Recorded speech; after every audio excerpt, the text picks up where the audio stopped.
The FNRad Snowboard Podcast is presented by Vans.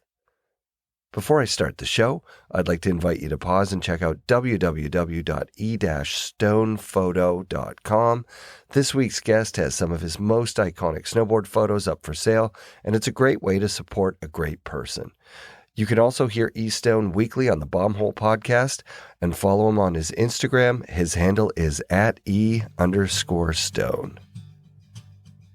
Season 7 of FNRad is sponsored by Wired Snowboards, the Boardroom Snowboard Shop, Anon Optics, Time Bomb Trading, the Canadian distributor of Stance, Dragon, 32, Rumple Blankets, and much, much more, and our friends at Tribute Board Shop in Nelson, BC.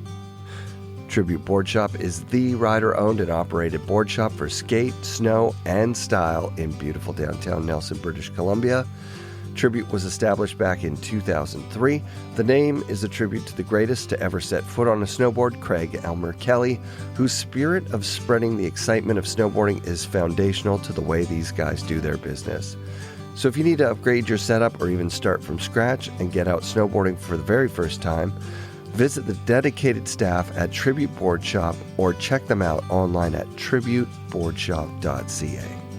Support also comes from Grouse Mountain, New Green Superfood Drink, Volcom Outerwear, Intuition Liners, and of course Mount Seymour, home last weekend to the Bake Salmon 5, the best Vancouver snowboard community event of the season. Extra special thanks to Tony Lefroy, Dave Burney, Nick Haranga, Jeff Keenan, and Mike Rutter, who made this event run so smoothly. Thanks to all the volunteers that came up. Extra special thanks to the racers and everyone who showed up.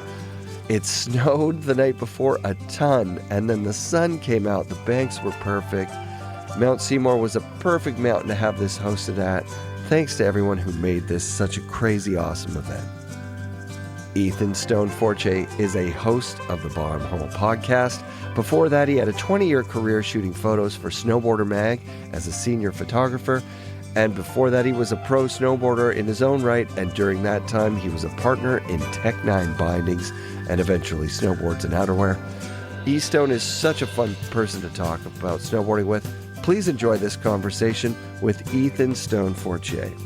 When I was 18, I moved out to Colorado, and my roommate, who also moved out, someone I went to high school with, this guy J3, back in those days, it was when we were cutting down the noses of boards, big stances, those crazy blunt noses, and we also were taking bindings and cutting the metal bindings down to make them baseless. Oh, I remember that. This is actually one of the first ones right here. Wow, that's clean, dude. Yeah. That's production Tech 9? Yeah, that's first production Tech 9. But what J3 was doing is we would go to Home Depot and just buy metal brackets. Yeah. And he was working at Beaver Creek in Colorado at the snowmaking spot, and he had all this access to tools. So there was like a metal bender. So we would like cut diamond plate metal and bend it into a high back and then make just the bracket so there was nothing in between, and then attach whatever binding straps we could find.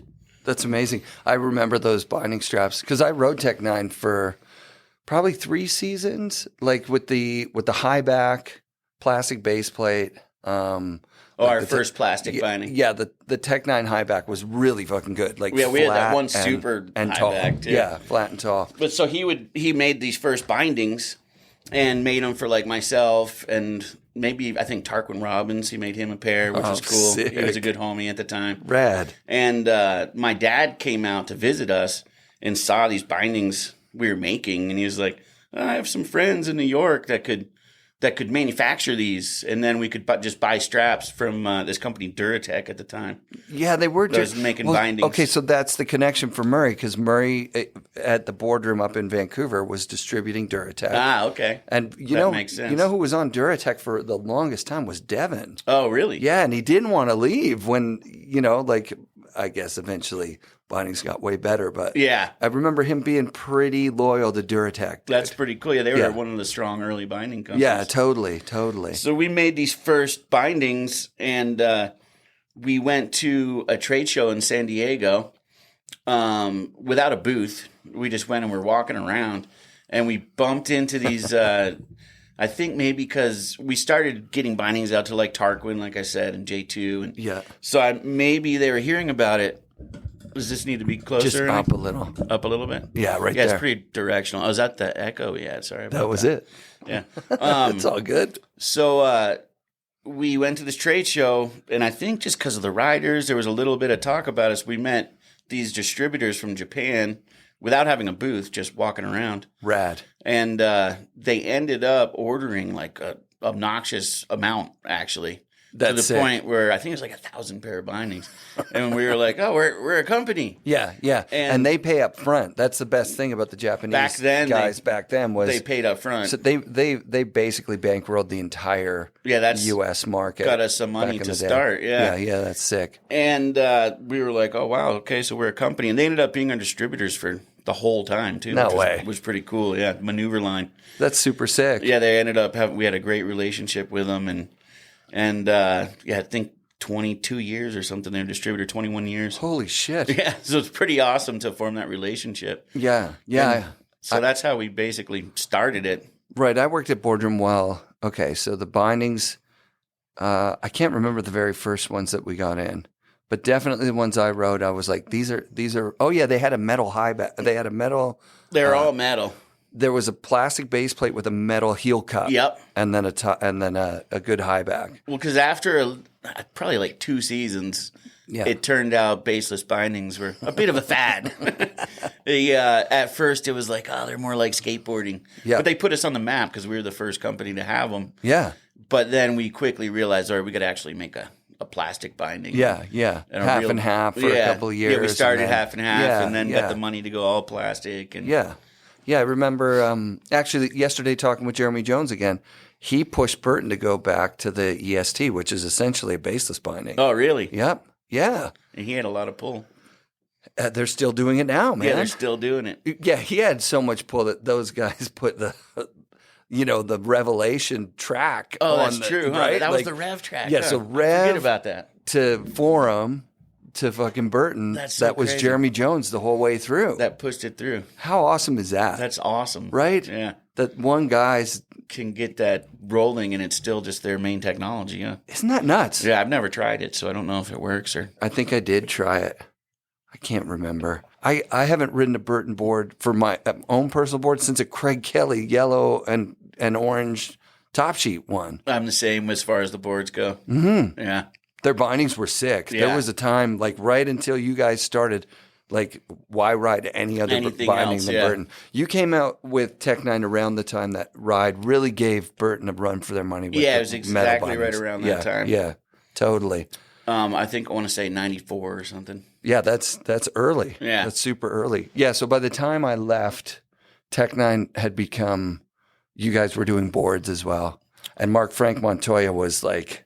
He was your guy. Yes. Yeah. Having Marco involved was awesome. We were in Colorado where it was kind of the epicenter as far as American snowboarding. Yeah. So that we had to not even access, they were just our friends, like the top riders living in Vail and Beaver Creek and Marco coming from Denver and, like I said, Tarquin and Ali Goulet and J2. Oh, yeah. They were just all the homies, so we just kind of guerrilla marketing style just got as many of these riders on the bindings that we could.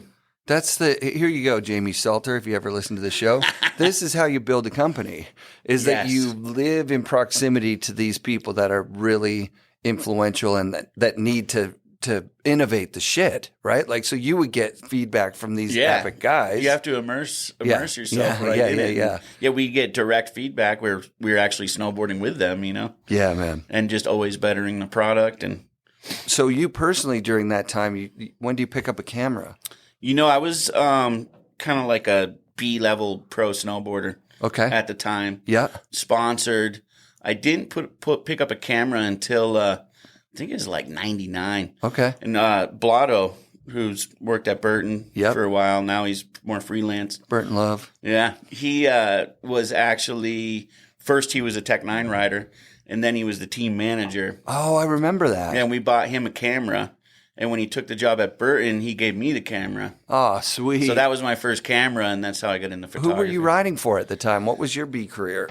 I actually Trent was one of my sponsors. Oh, sick. Yeah, so I rode for, it was actually Twist. Yeah. Or Titan. I rode for Titan. Titan, Twist, which, the offshoot. The offshoot. From Twist. Yeah. And Kevin Zacher, the photographer, was a team manager at Scott, so I had a Scott snowboard sponsor. Oh, wow. Those like super side cut ones. Did you try one of those? I wasn't riding as much side cut. I know that board you're talking about, though. Yeah. I tried that thing. It was pretty gnarly. Yeah, it was like crazy. Wasn't it crazy that snowboarding influenced skiing, right? Yeah. And they did these super parabolic skis. Yes. And then parabolic skis influences snowboarding. And they tried, it must have been like a 6-meter side cut or something. So much. It was, I remember trying it and being like, I have a 10.5 size foot, so you get on something like that, you're like, damn. Yeah. 686 too was a longtime sponsor, which was cool. Wait, but that's 2 clothing sponsors.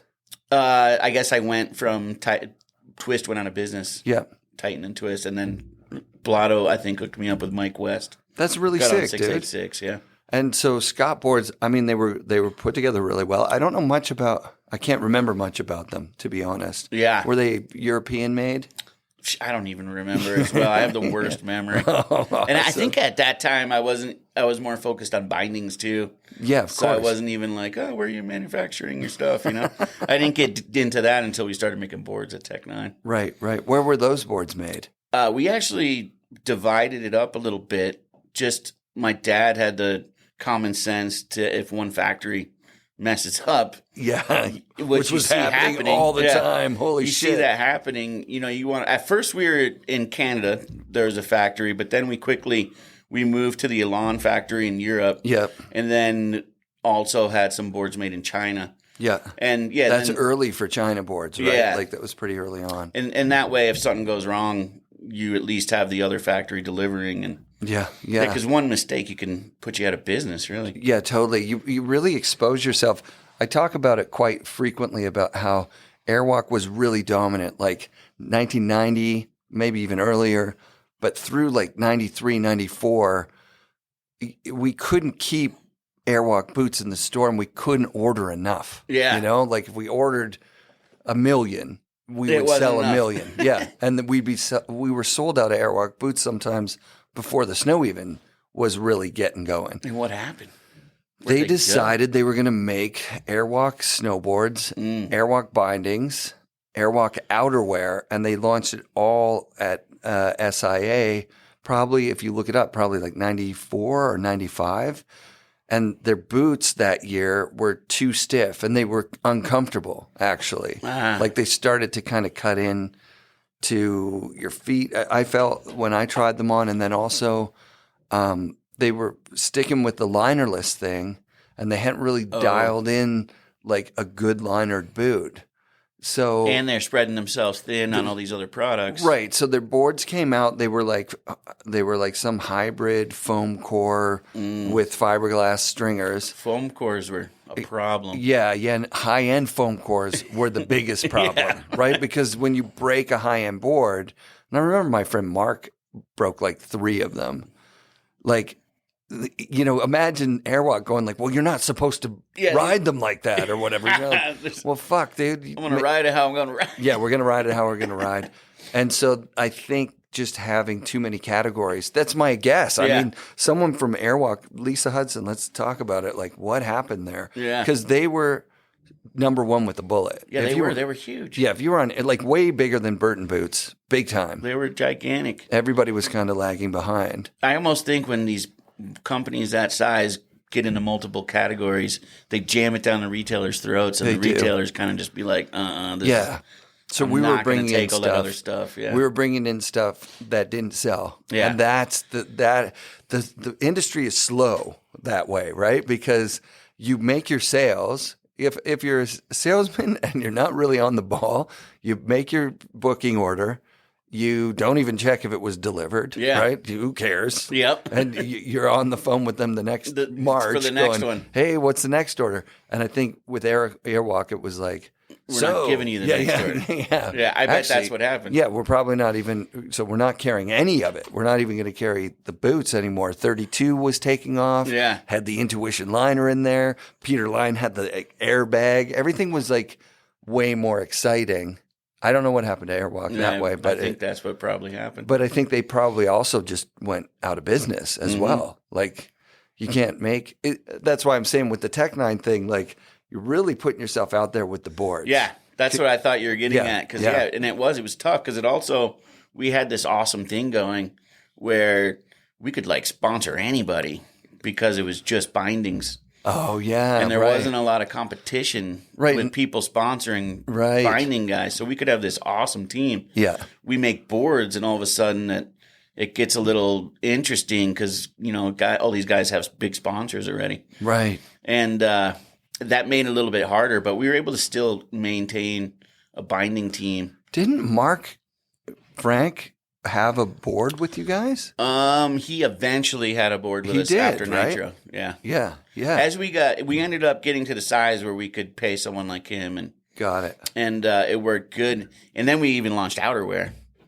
You fuckers. Yeah, and that Did it take you down? I don't know if that's exactly what took us down, but it was definitely, outerwear's tough, man. It was big, baggy stuff, right? Yeah, and the minimums are insane. The minimums are insane. And the idea of getting the fit right on the first try and getting the manufacturing, being the new guy trying to get your order delivered on time, like, holy shit. Yeah, you should have called me, man. We had to pay riders head to toe at that point, too. Oh, fuck. So then all of a sudden we're like their only sponsor. Yeah. But I don't know if that's really what took us down. I mean, I think we were headed in the right direction. Things were going good. I think it was just more the business side. Yeah. We, from the beginning, we were almost doomed, maybe. Really? Because, you know, we got to a point where we maybe got too big too fast. Okay. And we didn't have the funding. Yeah, yeah. And then you got to go out because the factories at first were like, "Hey, we'll pay 50% up front." Yeah. And we that was awesome, but then they started to get like, "Now we can't really do this anymore." And so all of a sudden, let's say we do $1 million in sales, we need to get a big chunk of money to produce it. Yeah.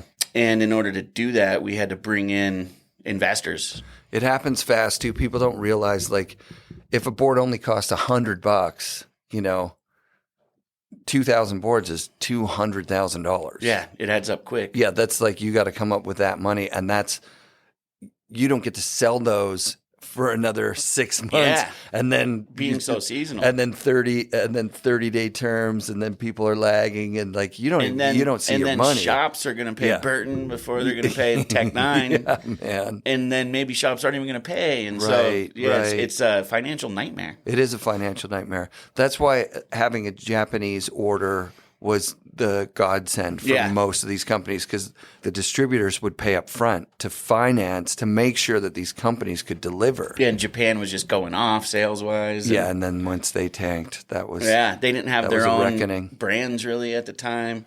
Right, right. Yeah, so they're buying huge from America. Japanese retailers would fly to Vancouver, come to the store, take out their credit card, buy boards retail off the wall... Buy like 6 board bags, fill 6 board bags full of like the best boards. Bring it right to Japan. Yeah, I remember like having $10,000 sales, $20,000 sales on a credit card for just like straight boards off the wall. And they would go back and make money. Yeah, because they'd have a shop where they sold them for twice as much or whatever. Japan's crazy. I also did a Japanese cigarette commercial with Jeff Keatley at Whistler, and it was one of the most raddest times I've ever had. That sounds crazy. They paid big money. I made like $2,500 for a week, but they put us up for a week in a Whistler chalet. Oh wow! And they had a masseuse, and and you guys were just smoking tons of cigarettes, or what? Neither. I think Keatley smoked. Or you didn't even have to smoke. I didn't smoke at the time. Yeah, but you're in a cigarette ad. Yeah, totally. And in Japan, you can have the smokes in your mouth for the ads. So you can't do that here anymore. You know what's funny? There's a die here, and we remember when dice was people were making dice for snowboarding. Yes, I used to roll a lot of dice. Yeah, man, on team trips. And that's where it came from. These team trips. Made a lot of money doing it. Actually, I used to be pretty good. I forget what's the game. What's the game again? CeeLo. So how do you play it? You have 3 dice. Yeah, that's why Goon Gear actually made those particular dice. Yeah, they come in threes. It's like street crap craps, basically. I forget what it is though, but So, you can tell you me roll pretty 3 quick. dice, and 4, 5, 6 is like a really good roll. That's a winner. 1, 2, 3 is you're out. Yeah. And people put a bunch of money in the pot. You can get trips, which is beats a 4, 5, 6. Oh, trips even beats a 4, 5, 6. Yeah, and so people would put tons of money in the pot. Yeah, it's so fun because it's so simple and so fast. And you just flip your board over. You're sitting there in the snow waiting for the filmers or photographers to get ready. Rolling dice. And rolling dice. So we were doing that at that Whistler shoot, and one of the ads became that. Oh, really? They actually put that out in an ad? It's so funny. They had these ads kind of pre-planned. Like they would show us an existing ad and say, you have to do this. So where is this? Where can we make this happen? Where is this? We're like, that's a half pipe shot. Okay, where is the half pipe? Really? They had no clue. Yeah. It was crazy. Wow. I mean, these are cigarette guys. Yeah, that's true. They're a cigarette company. It was so nuts. That's cool. They ran an ad of you guys rolling dice. Yeah, and they ran an ad of me doing just a backside air on a Never Summer. That was huge. That's so in sick. Japan. So funny, man. You were huge in Japan for a little bit. Yeah. Boyer said that. I was big in Japan. Man. We used to roll those dice on. I was for a little while a photographer for Sims, and we went on one of those video premiere tours where you go to like every day new country. Yeah, I want to say we hit like 15 countries Holy in shit. a very small amount of time, and it was back before the Euro. And it was like Mark Frank and Kurt Westell and Thien. And it was when they had that sick team. Yeah. Every country, the first thing we would do is like change our money for the next type of money. Yeah. And everywhere we went, we would just roll dice. And to the point where we weren't even like seeing the countryside or hardly even meeting the people. And I remember at one time we were in Italy and we'd switch money so often we didn't really even know what it was worth. Yeah. And we were rolling dice at some shop in Italy, and the kid at the shop was like, "Can I play with you guys?" And we were like, "Oh yeah, jump in." I think it was lira there at the time. Yeah. And he looked down. He's like, "Oh, this is more than my father makes in a year," because we had no idea what the currency exchange rate was, and we just kept putting money down and money down and money down. And we got home, and there was like. I think I might have made like 10 grand on that trip playing dice, which was crazy. That is crazy. Yeah, like there was the riders. I even won Wastell's boards off them in Japan before a contest and had to sell them back to them. They had to ban actually dice on trips. Gambling is real, dude. Serious. Gambling's real. People would have to write checks. Yeah, man. I think some of the forum days with Travis Wood and those guys, it was even bigger money. Like that's nuts. Serious though. Yeah, so I think it got to be a problem.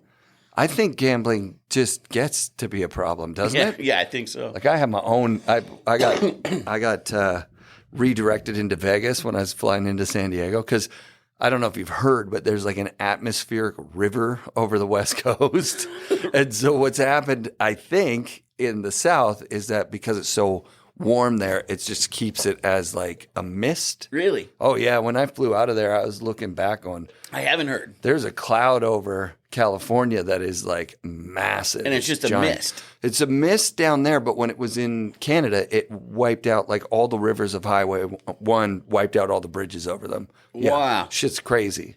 Like I crazy. have not heard about this. Yeah, man. Yeah. So it's a pretty big thing. I need to put my head up from work and see what's going on these days. Yeah. So I flew into Vegas and lost $300 American. No, that's not too bad. No, it's not. Right? Yeah. There we go. Thank you. Yeah, it can get bad. Yeah, though. yeah. I mean, I think if my wife hears this, she'll be like, "What? You know, $300 is you probably put out too many shows that she can't listen to them all." Oh no, she never listens. Yeah. When she listens, she's like, I can't. I'm bored. This. Yeah. Too much snowboard talk. Yeah, yeah. And also she doesn't listen because I said this isn't for her. Because, you know, you get in those little tiffs as like, well, the reason you don't like it, it's not actually for you. It's not a big deal. Yeah. Right? But so she throws that back at me sometimes. Same here. I thought it's not for me. Oh, honey. She's the best. Do you have a... Yeah, I have a wife as well. You've got a wife. Do you have kids? No kids. Yeah. Dogs or something? I have dogs, yeah. Yeah, that's awesome. Yeah, maybe, I'm getting older now. I don't know, maybe adopt at some point, but I don't know. My wife's adopted. Oh, sick. Yeah, my dad's adopted. Yeah, so we've talked about that, but we'll see how it goes. I think that's wonderful. I think that's, you know, like having kids because I'm with my second wife, and she's wanted to have another kid, right? Like my kids are 18 and 22. Really? Yeah. So like, because you're on your second relationship. having a baby, I kind of started pushing back, saying, I don't know, I don't want to be 50 years old, like, and raising a baby. Yeah. But I'm there now that I can make do the it. wife happy though. Yeah. Oh my God. Yes, you have to make the wife happy, and also I went into the relationship saying I would do it. Oh, really? Yeah. And then just over Now time, you- I was now like, you kinda have to. I'm so fucking tired, man. I didn't realize that 48 years old, I'm going to be, is that how old I am? Yeah. I'm going to be like, worn out. Yeah, right? It hits you quick. Yeah. I saw it with Jeremy Jones yesterday. Like, him breaking his 2 legs was definitely something super major. Super right? major. Yeah, like he's hobbling around still. Yeah. The perseverance. Yes. He's such an incredible person. I Because think imagine if that happened to you or I. I don't think I would have what he has to push how he pushed to get where he is, Yeah, no, I broke my leg, and I fought back against the physical therapy. I was like, I'm hurt. Yeah, like, I want to leave me lie alone. down. Like, no, I don't want to walk up and down some stairs right now. Like, And Jeremy's like doing above and extra to push and push every limit possible. Yeah, And totally. now he's out snowboarding and doing tricks and biking. And That's what's so fun about the podcast, is getting to meet so many incredible guys. yeah. And girls. I did not interview enough girls this whole way through. Like, I haven't interviewed one in the last 14 episodes. Really?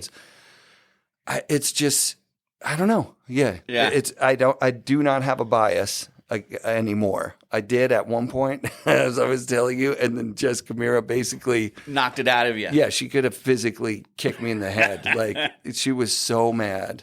Yeah, I said to Jess Camira in her home that all women's footage was beef footage. Woo. What a fucking moron. Especially to Jess. Like, I guess I was I'm just surprised you didn't get kicked out of the house. yeah. I mean, it was close. Do you follow her Instagram? Yeah. Keeps me going. Those memes she posts. The best. The best. Yeah. I can't talk too good about Jess just because my wife's a tiny bit jealous. Oh.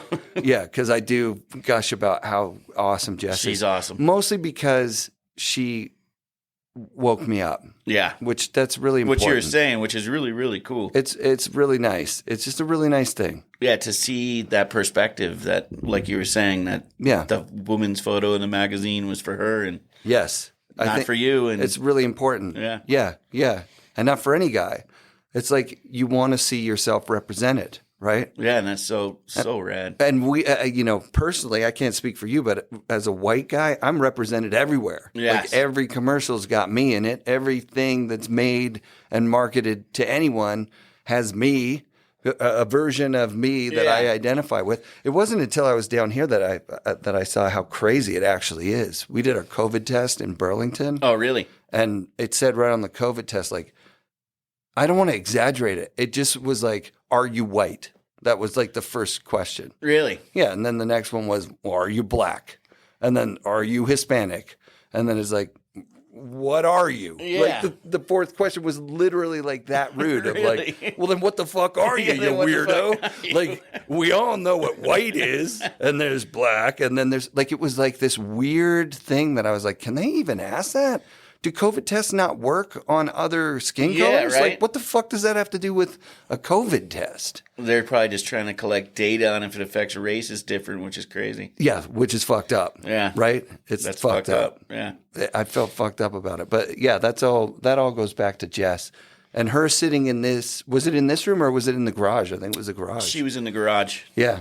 It was like, holy fuck, she brought it. Yes. She brought it. Powerful. And her movie. Woo. Her movie's insane. Insane. I saw it and I just wept. Yeah. There's that point where I could cry right now thinking about it. Yeah, thinking about it. When it's she's crazy. crashing on that wall plant, like on that, and you're like, ooh, oh no. Like Yeah, it's you- almost you not want- worth it. You want to cry too, but then Yeah. at the end, you're ready to run through a wall. That's and it. you're just raped. yeah, exactly. At the end, you want to run through a wall. And that's a movie like Abso-fucking-lutely. you can sit down with your wife and she can enjoy too. Yes. Like you don't need to be a snowboarder. It just transcends everything, which is pretty awesome. Yeah, it's a gift. She's like a giver, right? You know what Blue said in our interview here? he said Jess doesn't just push women's sales; she pushes capita sales. Dope. And she might be one of the few pros to actually do that, right, for a brand. And yes, that's amazing. It's integrity. Yeah, she's an incredible human.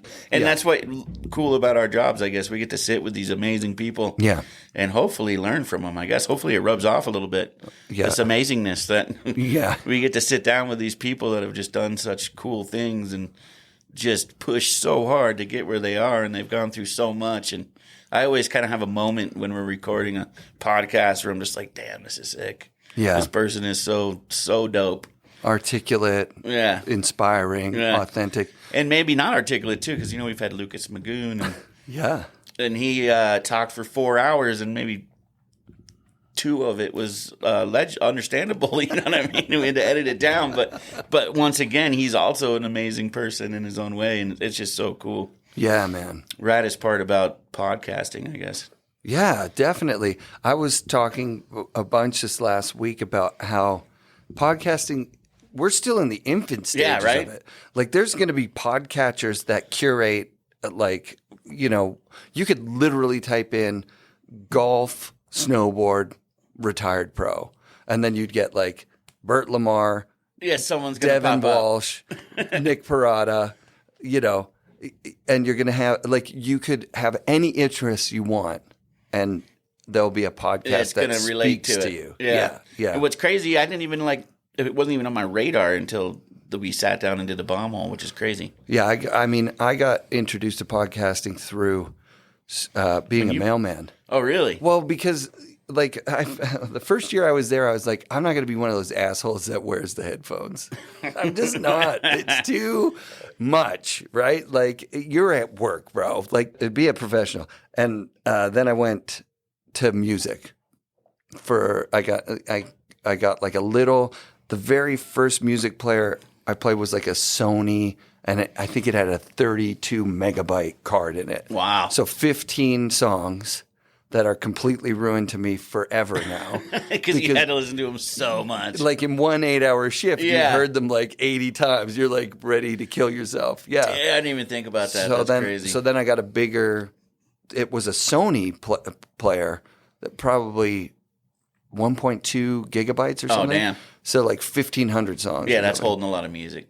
I think, no, it wasn't until I got an iPod that I had 1,500 songs. But at that point. I was going to say probably an iPod. Yeah, at that point, when you run out of music at 1,500 songs, like when you're like, this is fucking crazy. I've heard everything. I've heard everything like a million times. I can't believe this.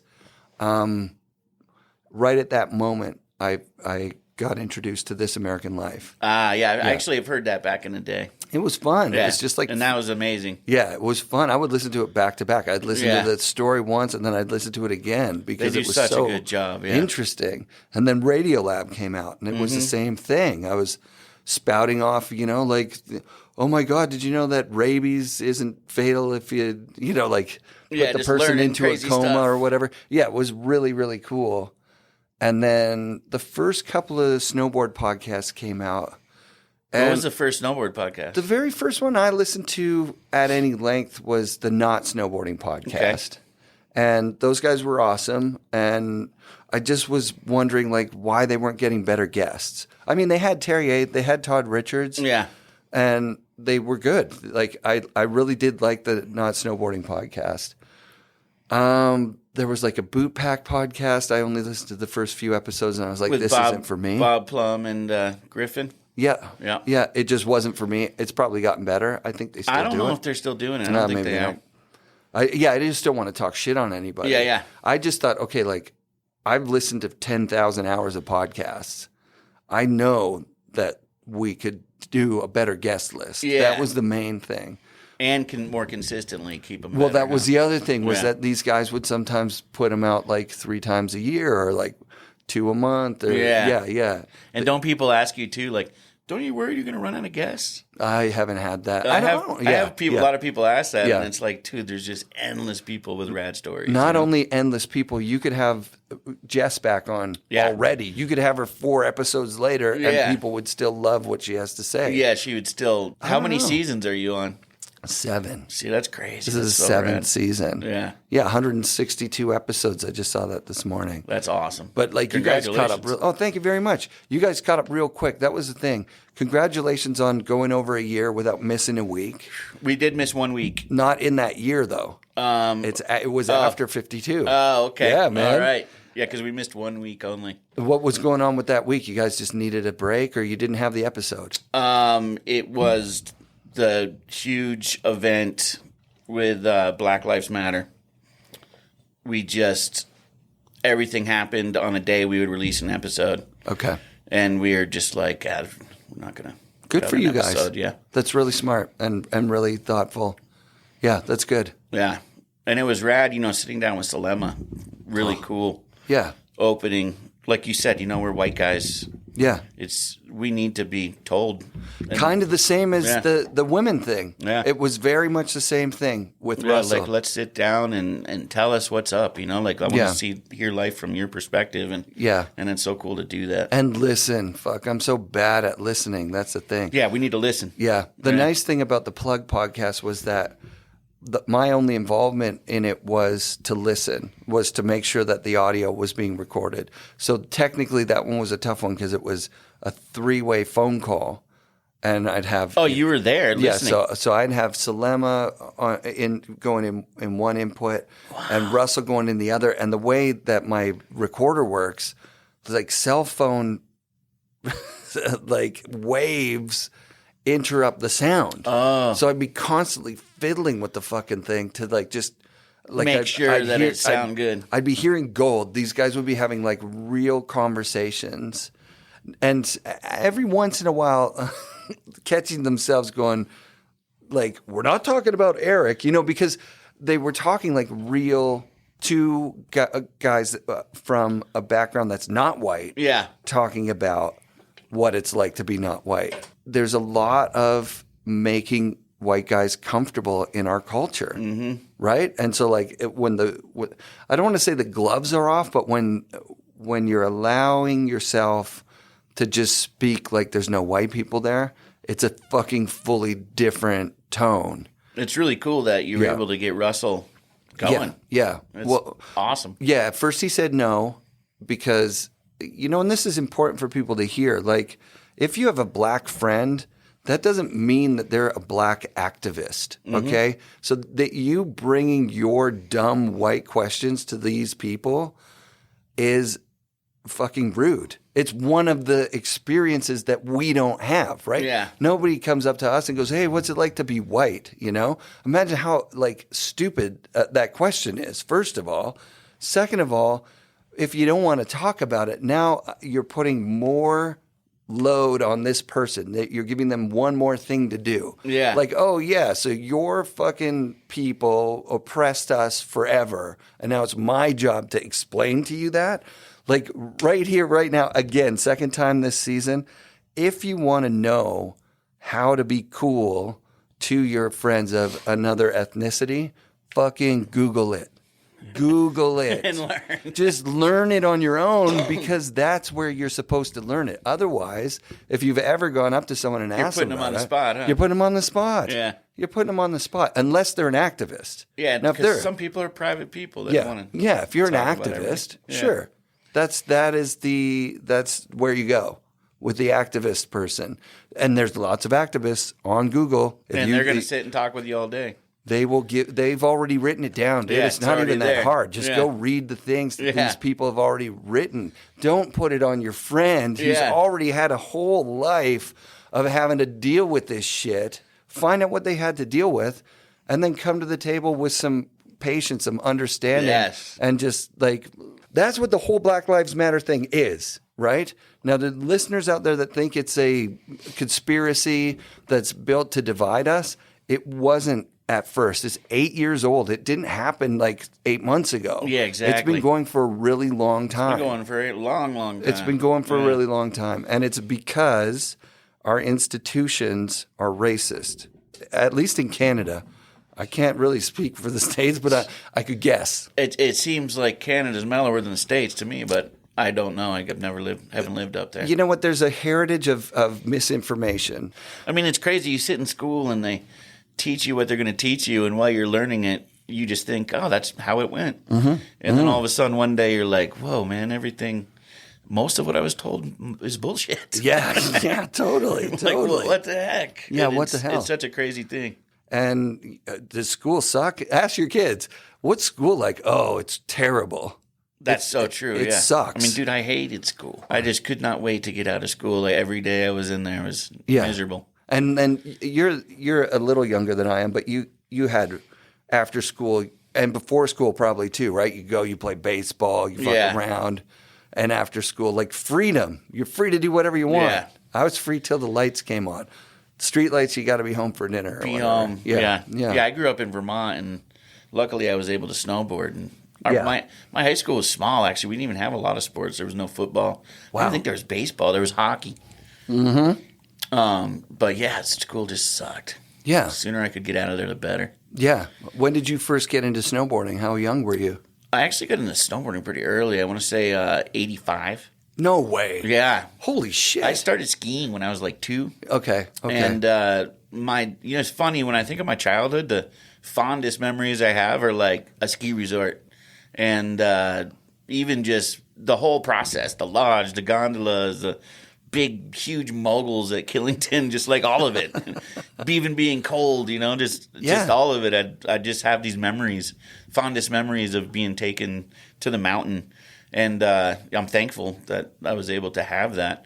And so I started skiing at 2, but the first time I saw snowboarding, I don't know where I was or why or what happened, but I saw it and I started throwing my ski poles off the lift all the time because I asked my dad to get a snowboard, and I think they said no because skis were so expensive, but I just kept doing it. And then finally, I think for one Christmas, I got a Burton Elite 150 or something. Holy shit. Yeah. In 85. I want to say I'm really bad with numbers. Yeah. How old were you at that point? Oh, I'm outing you. I don't even know how old I was. I was young. Yeah. I know I didn't live in Vermont yet. I lived in Connecticut. I want to say I was probably in like 5th grade or something. Yeah. It's like 11. Yeah. Yeah, that sounds about right. I think that adds up. Yeah. He's doing math. I was born in 75. I'll out myself. Yeah. I'm 73. So it's about right. About adds up. Yeah. That makes sense. Yeah. That's wicked early. Yeah. It was pretty rad. And I remember you had to like get certified. Yep. Because you're of age. You know how that was. Yep. You had to go to the mountain.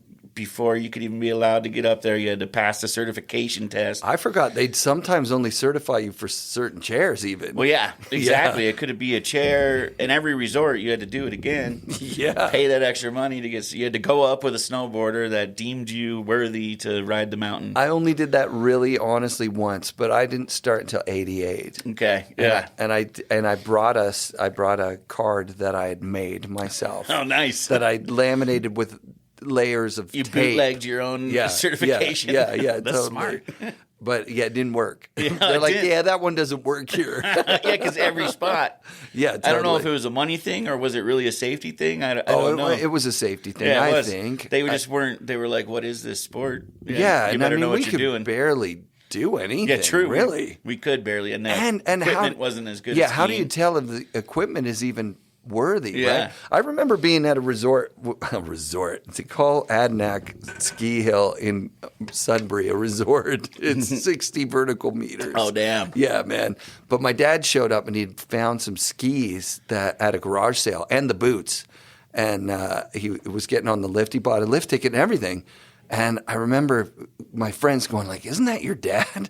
And he was like, the lifty was going, "Dude, you can't come on here with those. Those are like leather straps. There's no bindings. Those boots are like, you're going to break yourself on that shit. There's no edges on those wood skis." Like, it was going to do that. But he was ready to do this. Yeah, so that was like, at the time, you could have a Woody with fins still on it, right? Yeah. And a couple of kick-in straps.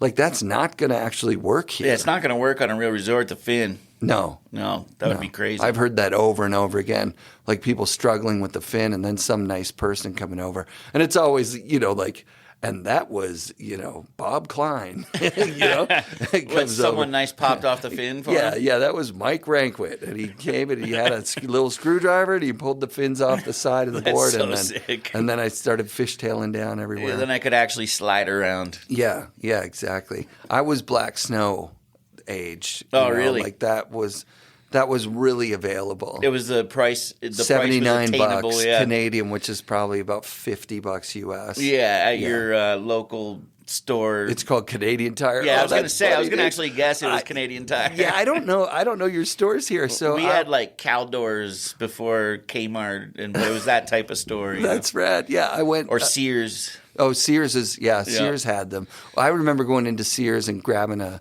screwdriver and then taking a few broken parts, swiping them out, and swapping them out on the stuff at Sears. Yeah, because the Black Snows weren't made that no, tight. Banned for life, dude. I was banned for life. From Burton Sears was actually a pretty big step up from that. Oh yeah, that's huge to Being start. from the East Coast for me, they called it Burton boarding, I think, when I started, Yeah, and remember there was songs in the videos? Burton Boy song. That, I believe, was one of my first snowboard videos. I don't even know what snowboard video that's from. Chill?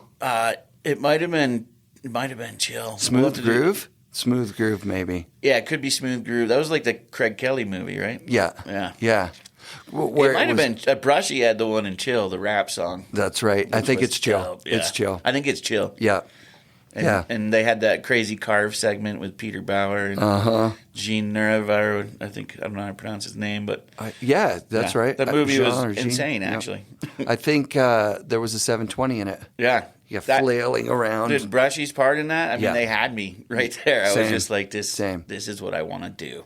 Yeah, that team, those guys together, like I would reverse engineer that in my mind forever. Like when I went and talked with Jacoby, I'm like, in Chill, when you guys are, he's Jacoby. Like, dude, as if I remember that. Yeah, man. he doesn't even remember it. Yeah, same with Keith Wallace, because Keith Wallace was a big part of that. He was in Chill, Keith Duckboy Wallace. Yeah, man. And talking with those guys. I remember they came through, I lived in Burlington. Oh, of course they came. And they came through for a trampoline demo. And Jacoby, dude, was killing it. He had a sleeper move where he'd like pretend he was sleeping on his nose, grab his nose, pull it up. Full trampoline demo, and I was just so hyped. And they had all the freshest Burton gear. And oh, wow. All those guys, there's like Duck Boy, Craig Kelly, and Brushy. And so you were a Burton boy right through that time too, right? We're both. Yes, I was. Here we are, Burton. I was from the East Coast. Yeah. And all of a sudden, I think I got to high school, and I think those Nitro boards and Sims boards. The Nitro Pyro. Yeah, the Pyro. I got one of those. Also an Avalanche Kick. I had a Kick. I started exploring the other brands. Yeah. You remember Andy Coughlin? Of course. Yeah, he had a shop, the boarding house. It was the boarding house. Yeah. I was asking whether it was B-side or boarding house. And that's the thing. So his shop was like, he rode for Burton, so there was a lot of Burton stuff, but it needed to be different than the Burton store. Yeah. But then the B-side opened, and they had no Burton. Yeah. And I went to the B-side. Yeah. We drove down from Canada, stopped at the B-side. The first year they had LibTech boards in. Yep. And they were like so sick. I remember seeing that first Emma Peel and being like, oh my God, goodbye Burton. That's the first year I went to summer camp at Hood. What year would that be? 91? Yeah, 91. Yeah, I went 90. So we were driving down to meet someone I met at summer camp. Wow. In 1990. That's so sick. And we brought our boards, even it was summer, and there was still snow at Killington. We hiked up to this little patch, and we're idiots, but it was fun. Yeah, I went out to camp and saw that board, that LibTech board. I think I bought one off of Matt Cummings at like a pro sale. Oh, sick. Came home and just, and broke it. Yeah, exactly. But just that's when you're exploring all these other rad companies that were popping up. Those boards were so sick. They're worth so much now. I bet, dude. Yeah. How much do you think they're worth? Well, which one was it? It was like that first skeleton. Skeletons are pretty pricey. At $1,200 US bucks probably for a non-broken skeleton. Man, you should have stopped by Dead Lungs while you're in town. He has a pretty sweet board I'd collection. like to. Yeah. Hey, I need his number. I got it. He's a bit. He doesn't open his doors. He's Good.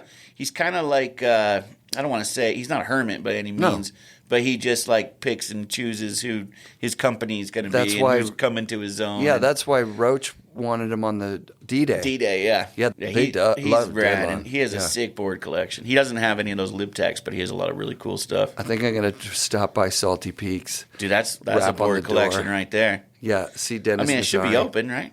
I don't know about it. What is the deal? I mean, it's still a viable running shop with just all those winter sticks and everything. He has the sickest board collection out of anybody, maybe. Probably in the world. Yeah, in the world. Yeah. Well, it's all up in the roof of the shop when you go inside. Yeah. And then he has some on loan that are up at Brighton as well. Those I've seen the Brighton ones. Yeah. Yeah, Trent took me to the Overstock for the Vale Museum. Oh, sick. So is that down in? Yeah, I handled. Actually, I'm gonna bleep that out. Well. Yeah, it is at an undisclosed location. But because the shit that's in there is priceless. I bet. I held Craig Kelly's black top, black base Mystery Air. Really? In my hands. Wow. Yeah, like his actual board. His actual board. Yeah, his brothers lent it to the museum. I held supposedly Dude, Trent has some stuff in his hands. Tom Sims' high school board from 1965. Wow. I don't know. I looked at it and I was like, this doesn't look like it's been ridden by somebody. Really? Yeah. I believe that people would say it was something and send it for the museum and maybe not really ridden. I think what happened, honestly, this is where I landed. I think that Tom Sims snowboarded in the 60s. I don't think he kept the boards. I think he remade them in the 80s. That makes sense. To make a claim that he was before Jake. Because that mattered to him a lot. But I don't think that it matters. I don't think it doesn't matter when he started. I've actually changed my mind on this because of a clip of Tom in a teaser for the Pure Juice Sims documentary. Actually, when I went to grab the audio clip, I saw there's a picture of a very young Tom with what looks like the board I held in my hands. That partnered with the fact that Tom says, I built my first board in 63. It didn't work very well. Explains the weird lack of wear and tear on the board. I thought he would have ridden it until it was worn out, but obviously he just made another better prototype. Trent's got prototypes in there of Sims boards with his writing on them. And that's so cool. You could see how he created the geometry. Definitely was on some psychedelic of some sort, probably weed. I believe there's all these angles and shit. You're just looking at it going, this shit is awesome, man. I mean, it's pretty cool what those guys did, and much respect. So many people, so many different places. So you've got a big contingency in Utah, tons of people all the way through. Yeah. You've got people in Colorado, you got people in California, and you got people in the East and people in Canada. Yeah. You've got so many different groups that are just kind of co-inventing this thing that it makes me wonder if it was just like inevitable. True, huh? Like if culture fell away and we came back, would we invent Would it happen again? Football again? I don't think we'd do football the way football is. Too convoluted. True. Huh? Too weird. Like all the weird things. It is kind of weird, yeah. Right? But I think we definitely have surfing. We definitely have snowboarding. Yeah, they make a lot of sense. I think you're going to make a ski. Mad Shoes skis when I worked for K2, like they're like established in, 500 or something. Really? I mean, it makes sense. If there's a hill with snow on it, you're going to figure out how to slide down it. Yeah, exactly. And moving. You got to move around. Yeah. You got to go to town to get your supplies. You need to be on skis. Well, and just like a skateboard, too, if wheels are invented, you're going to be pushing around, right? Yeah, man. Why not make a mini version? Yeah. And snowboarding, that's the same thing. I mean, you've got a sled on the wall with bindings on it that Mike LeBlanc made fucking... He did real shit on that. Yeah, he did real shit. He jumped cornices, he hit handrails, and it goes to show in the powder you can basically ride anything. Yeah. I think that's that, man. I think a good snowboarder that's skilled, like a pro snowboarder, can in the powder just ride anything and make it work. A surfboard, whatever, down the powder. A water ski. Yeah. They're good and they're talented and they can make it happen. Yeah, totally. And I guess LeBlanc kind of proved that. His episode of the bomb hole was when I went, all right. Nice. I'm going to have to accept that they're once in a while going to have a guest that is like my kind of guest and they're going to knock it out the Mikey's fucking just park. an amazing human, right? Like, you could just sit. He's beyond. We could have another episode with him, and I'm sure it would be just as fascinating. Instantly. It was so engaging. Yeah. It's because of him, right? He's an engaging human. I'm going to say that's my favorite snowboarding podcast episode of all time. Wow, that's awesome. Thank 100%. Yeah, and you guys did a great job. And it's him. He's just Mikey, you know? He brought it. Yeah. He brought it. But he's a smart guy. There was a good back and forth going. One of my favorite moments for you was Red Gerard. Oh. And just the way you opened it up. Like, there's something about you joining his family or something. Seeing if they'd adopt me. I still stand by that, Red and family. I would love to join the family. They look like they live good. I was howling, dude. That was so rad. Just like off the top, off the dome, you know? Like, it really made me laugh in a way that I hadn't laughed at a snowboard podcast in a long time. That's awesome. Ever. Yeah. So, and that kid, holy shit. Yeah, he's such a rad dude. We've got some really good ones in the industry right now, huh? Really good kids. I think the future's in good hands. Yeah, I've always felt that since starting. Like, I mean, eventually, I think my plan in the beginning was to hand the show off to you guys, essentially, to somebody who has the knowledge to interview the people that are current. But like by building from the history, it was really a move that was strategic. I'm like, hey, these guys will talk. I can just look up Sherman Poppins' number in the phone book. Yeah. He's not a celebrity guy. Yeah, right? Right. And when I called him, he was like ready to rap. He was excited, you know? huh? Yeah. He's like, yes, I did invent that in 1969. And he had his story dialed, and he talked about going to get an industry award at a Transworld Award, and the guys mobbed him, and they were like, you can't be skiing, man. You invented snowboarding. Like, get on a board. And then ever since, he was ripping, you know. That is true. He needs to be on a board. Yeah, of course. If he was the inventor. Yeah, exactly. But that was probably the very first kind of look back, you know, possibly one of the first, you know, honoring where it came from. And yeah, people need to hear that, right? And now it's recorded and it's there forever. Kids aren't going to know, right? Then I started realizing I don't know anything about the history. It's funny that I went all the way back because I didn't know anything about what's going on now. But as soon as I got there, I'm like, I don't know anything about this either. Like, I don't really know much about snowboarding other than it's the most fun thing to do. Yeah. Right? Like, I've got some practical knowledge for how to get places and how to enjoy snowboarding for sure.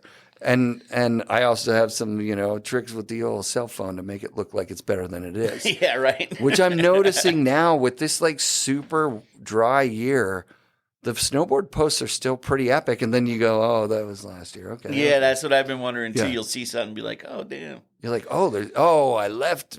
As soon as I leave Colorado, there's like, you know, Chad at the top of some super, that's not him. Yeah. That's not this year. Maybe that's last year. Okay. Isn't Canada getting some snow? We got a ton, then we got a bunch of rain. Okay. Where I live anyway. What about Calgary? Aren't they getting some snow?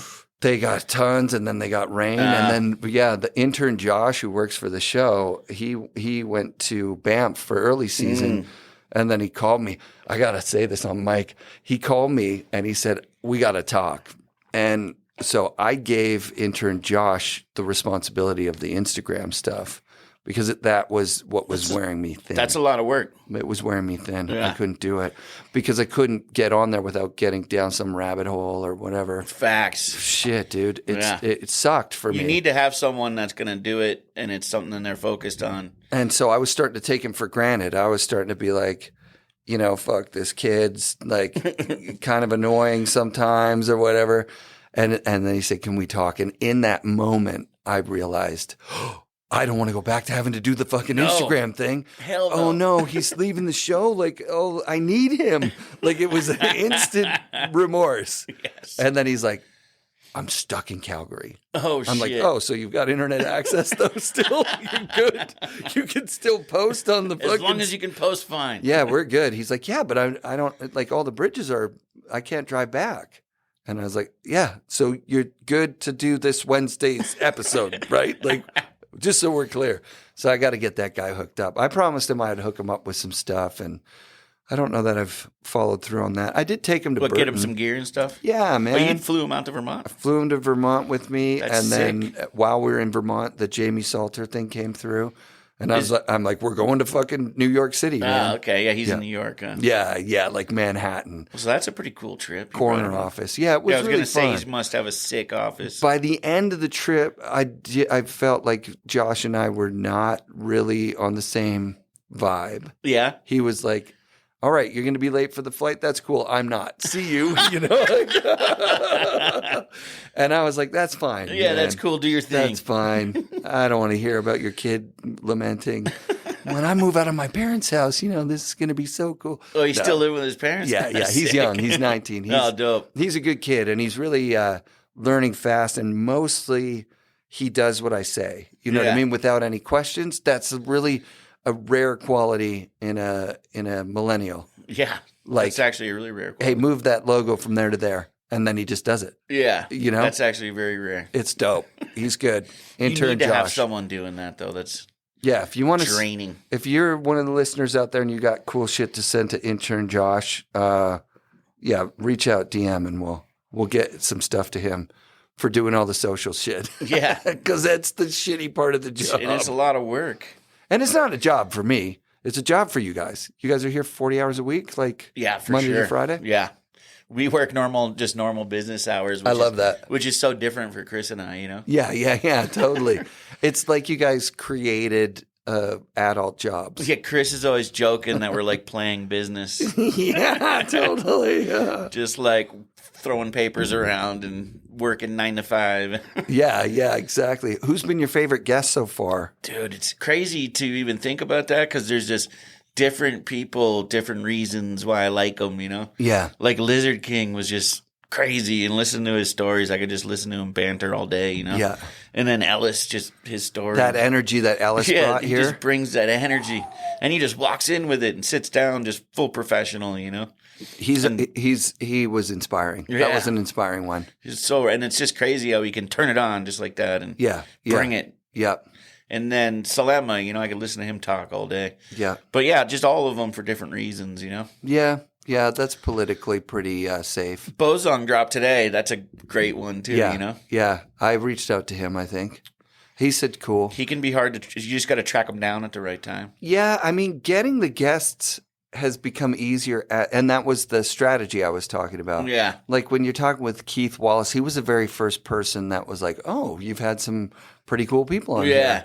I'd like to add my name to that list. Yeah, you know true, what I mean? right? I'm Once like, you get some cool people. Yeah, and like I reach out to him. He's working at where he's working, and I call him at work, and he's talking about now he telemark skis, but then he also starts to open up a bit about like, well, it's pretty hard to go to a resort nowadays and pay the full price because I refuse to go in and say, hey, do you know who I think I used to be? You know what I mean? Yeah. Like it really opened my eyes to how our legends are out there.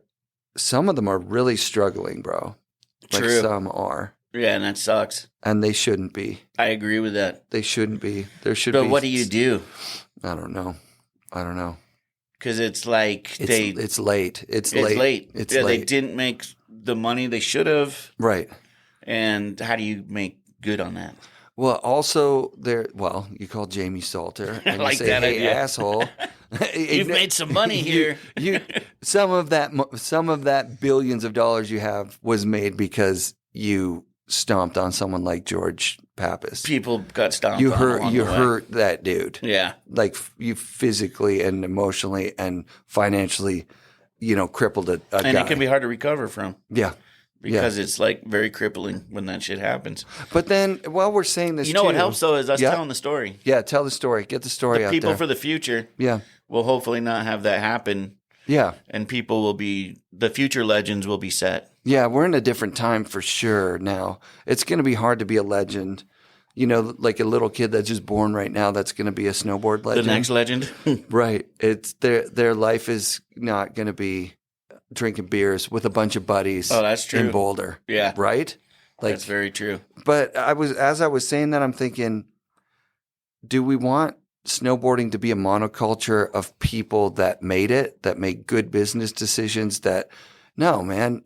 Our legends do actually run the gamut. You know, when I went and interviewed Trent, he's in a very different financial position than Quinn. And that's kind of nice that we've got people from all ends of the... Trent has somehow just always known how to command a great salary. Yeah. You know what? That is actually a thing. That's a thing. Some really people is. won't. I remember a guy telling me when I worked at the boardroom, he's like, quit, buy a truck. I don't get out of bed for less than $20 an hour. Yeah. And I was like, how do you do that? He's like, because people need shit moved. And I charge $20 an hour. I'm like, I'm not that guy. Yeah. I would do $5 an hour. Yeah, because I'd be like, too. I'm not as good as these guys yet. Fucking 5 is good. Give me 20 and I'll work for 4 hours and I'll really work for 6. Yeah. And other people just command it and it works. Some people can command it. I really want to teach that to my kids. Yeah. But then again, getting back into the quagmire of all this fucking whiteness talk and all that. Whiteness is that. That's all it is. It's not our skin color. There's no white cultural center. It's a fucking economic system that's taught from, England to America to Canada, France, these places where it's like, you can make money. You can't. You can make money. Selema said interesting stuff about how a lot of it, even with the snowboard industry, was like by design. That certain people don't have access. Yeah. It was basically planned. Yeah, but then the whole thing is you have no culpability because as Nitro, you're not actively trying to keep people off chairlifts. Yeah. So you're not thinking that you're in an elitist sport, right? Like at Tech9, you guys aren't like, hey, we're trying to make this white thing. Nobody there is thinking that at all. There's no part of it that's that. That's what whiteness is. It's buried in there that structurally there's another class of people that is not going to get to go do winter sports. Yeah, and that sucks. And it's normal. It's normal for us to think, well, of course they don't do it. Of course. I don't even notice when I'm at a ski resort what the demographic is. Yeah, we don't even think about it. Right, because there's othering our whole lives where they're doing other stuff. Yeah. Oh, they're playing basketball. Yeah, and it's now I Which guess is racist. I just said a racist thing. Yeah. That's like that's how I was brought up. Was they're enjoying their lives, doing their stuff. We don't even think about it. I don't even know what that is. Yeah. They're rapping and playing basketball. That's fucking serious racist shit. And they're not here snowboarding because they don't want to be. Because they wouldn't want to do this. They've had the same options I've had. And I chose to do this. Yeah, and that's not how it worked. Zero how it worked. Yeah. Zero how it worked. And now I guess we can wake up to that and we're starting to. I think that's inspiring. Talking about it, listening about it. That's the big thing, I guess, listening. It's hard for me. I talk like crazy. I mean, you got a podcast, right? Yeah, it's your job to talk. Yeah. It's so much fun. That's the thing. Like when you're saying you guys are here like playing business. Yeah. This is a fun thing to do. Yeah, it's fun. Time goes by fast. Yeah. You get to meet interesting people. Yeah, that's the coolest part. Oh, my God. I like how you said when you asked me who the favorite podcast was that had a political answer. Is that what you said? Something like that. You know what's funny is I sit down, I almost black out. Yep. And you asked me what my favorite one is. We put out X amount. I have no fucking clue. I just know I've had a lot of enjoyable conversations with a lot of people. Now, that's an authentic answer. And I can tell you the younger people, they haven't lived enough. They haven't been kicked in the nuts enough to have as good of a one as Jeremy Jones, let's say. Sure. Life has happened, you know? Yeah. I'll give you that 100%. That's a really nice answer. So there's the answer for you. Yeah. That's sick. And that's the goal of the show really is to get that authenticity from these people that are so inspiring, right? Like, and you're one of them. That's the thing for me. When you guys came out, I was like, I get how this show is going to go. Like it just makes sense. These guys have put it together properly. And what's funny is we didn't put it together properly, We just sat down and Chris is like, all right, let's be idiots when we have to be idiots. And And then if you can hit with your listeners, if you can hit an emotion, that's you've done a great thing. Like you said, when you laughed, and a real laugh, yes, that makes people happy, absolutely. Or if you can have a listener identify with someone's hardship and let them realize, oh, damn, Torstein has the same problems I have. Yeah. He's not this amazing dude on a pedestal that's better than me. Right. And I it don't uplifts think people, Yeah, I don't think any of the guests ever really feel like they're better than anyone else. They never. I haven't really. That's a thing that comes from below, right? Yeah. Like that imposter syndrome. Like I had that. Do I still have it? I'm thinking in real time. You still got it? Do I still have it? I feel like it's kind of melting away a little bit. Yeah, just because you're getting used to conversations and also because I have a purpose, which is to get an authentic conversation from people. That's it. Like the more authentic it is, the more I think if I was a listener, I would be like, hey, maybe I don't identify with this guy, but he's being real. Yeah. He's not fucking around. We always point to this quote right here. I don't know the key to success, but the key to failure is trying to please everybody. Oh, yeah, and there you go. We read that, have the guests read that before every episode. Oh, that's really smart. Just so it's like, just you got to be yourself, and people are going to latch on to that. And Steve LaRosier, he does the Stoke.org thing. And, it's sick. And they're so good. Dope. Yeah, you guys raised some funds for them like in the last few weeks, too, even. They're so good. I don't remember which guest had us do that, but that's dope. Yeah, because Steve said like before a big talk or whatever, any public sort of thing, it's proper to feel like an imposter syndrome kind of thing. Yeah, but authenticity trumps it every time. That's the truth. You just come in and you be yourself. And then there's nothing that that's all you got to do, right? Yeah, you're there for that reason. Like they invited you because you're the person they want to hear. Yeah. Yeah, man. Just be yourself and you're doing it right. 100%. I'm a little bit dyslexic, which makes delivering the mail insane, dude. Insane. Having people running out, Eric, we got the wrong mail This is again. the wrong one. Like they know me personally. I'm like, oh my God, I'm so sorry. Is it the 2171? My bad. Yeah, you're 2117. Sorry, guys. Dyslexic mailman. Huh? Yeah, so then I'm reading your quote, and the first thing I read was, I know the key to success. So I'm like, well, that's weird. You do you? What is it?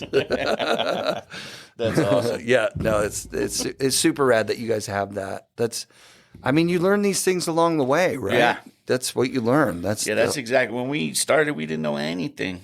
About anything. Who was your first guest? It was actually Nils Minnick, but we put out Justin Benny first, which was our second guest. Yeah. Just because Benny got deep on the talk of his struggles. Yep. As a pro and just life and drugs and got really real with us. Not that Nils wasn't as exciting, but we just wanted to drop I got you. that Benny one first, and then we put Nils out second. Yeah. And they were both really good. And our quality was pretty shitty, though. We had like some borrowed cameras and... Oh, see, I didn't notice that.